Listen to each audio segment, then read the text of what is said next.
kami akan memaparkan materi pertemuan 6 yang berjudul Tujuan Laporan Keuangan.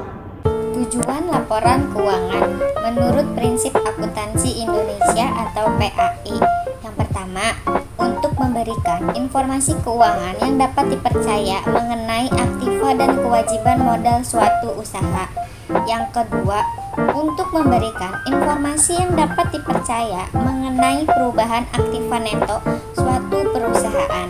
Yang ketiga, memberikan informasi keuangan para pemakai laporan dalam menaksir potensi perusahaan. Yang keempat, memberikan informasi lainnya mengenai perubahan dalam aktiva dan kewajiban perusahaan. Yang kelima, untuk mengungkap sejauh mungkin informasi lainnya yang berhubungan dengan laporan keuangan yang relevan untuk kebutuhan pemakai laporan.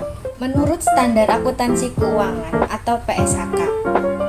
Menurut SAK nomor 1, yang pertama, menyediakan informasi yang menyangkut posisi keuangan, kinerja, serta perubahan posisi keuangan suatu perusahaan. Yang kedua, memenuhi kebutuhan bersama sebagian besar. Namun, laporan keuangan tidak menyediakan semua informasi yang mungkin dibutuhkan pemakai dan tidak diwajibkan untuk menyediakan informasi non-keuangan. Yang ketiga, laporan keuangan juga menunjukkan apa yang telah dilakukan manajemen atau pertanggungjawaban manajemen atas sumber daya yang dipercayakan. Tujuan laporan keuangan ini diadopsi dari IASC. Tujuan laporan keuangan menurut Asobat, A Statement of Basic Accounting Theory. Yang pertama, membuat keputusan yang menyangkut penggunaan kekayaan yang terbatas dan untuk menetapkan tujuan. Yang kedua, mengarahkan dan mengontrol secara efektif sumber daya manusia.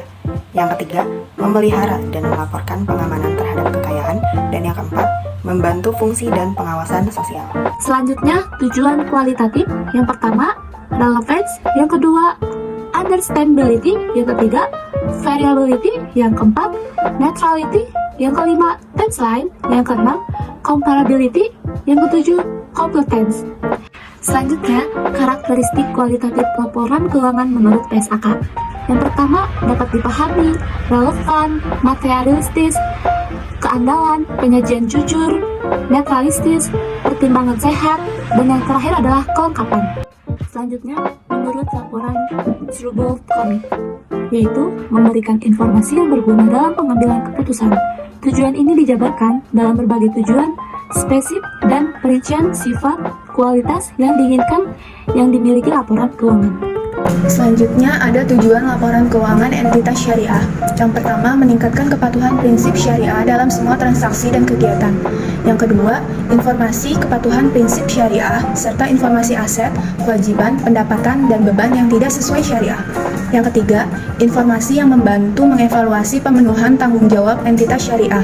Yang kelima, informasi mengenai tingkat keuntungan investasi yang diperoleh penanaman modal dan pemilik dana syariah temporer. Ada tujuan laporan keuangan untuk lembaga yang mencari laba. Yang pertama, ada memberikan tentang sumber-sumber ekonomi perusahaan. Yang kedua, memberikan informasi tentang perusahaan, mempertanggungjawabkan pengelolaannya kepada pemilik atas penggunaan sumber kekayaan yang dipercayakan. Yang ketiga, memberikan informasi bagi manajer dan direksi dalam proses pengambilan keputusan untuk kepentingan pemilik perusahaan. Yang keempat, memberikan informasi tentang presentasi keuangan perusahaan selama satu periode. Yang kelima, memberikan informasi untuk investor, kreditor, dan pemakai lainnya. Kesimpulan pada materi pertemuan ini yaitu pastinya laporan keuangan harus memberikan informasi tentang perusahaan, mempertanggungjawabkan pengelolaannya kepada pemilik atas penggunaan sumber kekayaan yang dipercayakan serta dihandalkan. Sekian, terima kasih.